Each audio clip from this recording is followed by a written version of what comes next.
अय्यूब बाब 4। तब तैमानी अलीफस कहने लगा, अगर कोई तुझसे बातचीत करने की कोशिश करे तो क्या तू रंजीदा होगा? पर बोले बगैर कौन रह सकता है? देख, तूने बहुतों को सिखाया और कमज़ोर हाथों को मजबूत किया। तेरी बातों ने गिरते हुए को संभाला और तूने लड़खड़ाते घुटनों को पायदार किया। पर अब तो तुझी पर आ पड़ी और तू बेदिल हुआ जाता है। उसने तुझे छुआ और तू घबरा उठा। क्या तेरी खुदा तरसी ही तेरा भरोसा नहीं? क्या तेरी राहों की रास्ती तेरी उम्मीद नहीं? क्या तुझे याद है कि कभी कोई मासूम भी हलाक हुआ है या कहीं रास्त पास भी काट डाले गए? मेरे देखने में तो जो गुनाह को जोतते और दुख बोते हैं वही उसको काटते हैं। वो खुदा के दम से हलाक होते और उसके गज़ब के झोंके से भस्म होते हैं।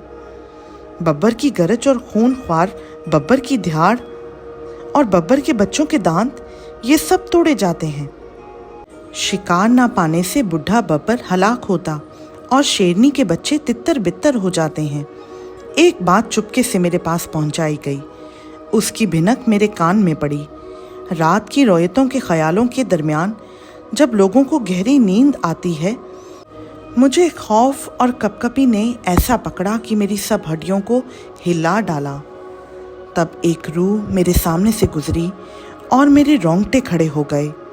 वो चुपचाप खड़ी हो गई, पर मैं उसकी शक्ल पहचान न सका। एक सूरत मेरी आंखों के सामने थी और सन्नाटा था। फिर मैंने एक आवाज़ सुनी कि क्या फ़ानी इंसान खुदा से ज़्यादा आदिल होगा? क्या आदमी अपने खालिक से ज़्यादा पाक ठहरेगा? देख, उसे अपने खादिमों का इत्तबार नहीं और वो अपने फरिश्तों पर हमाकत को आयद करता है।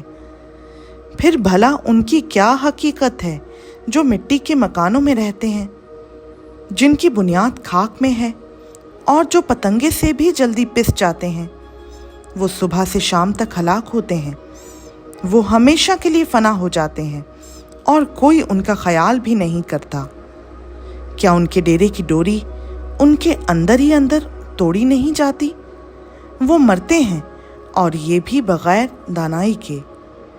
खुदा उनका पाक कलाम का पढ़ा, सुना, समझा और कबूल किया जाना हम सबों के लिए बाइस से बरकत हो। आमीन।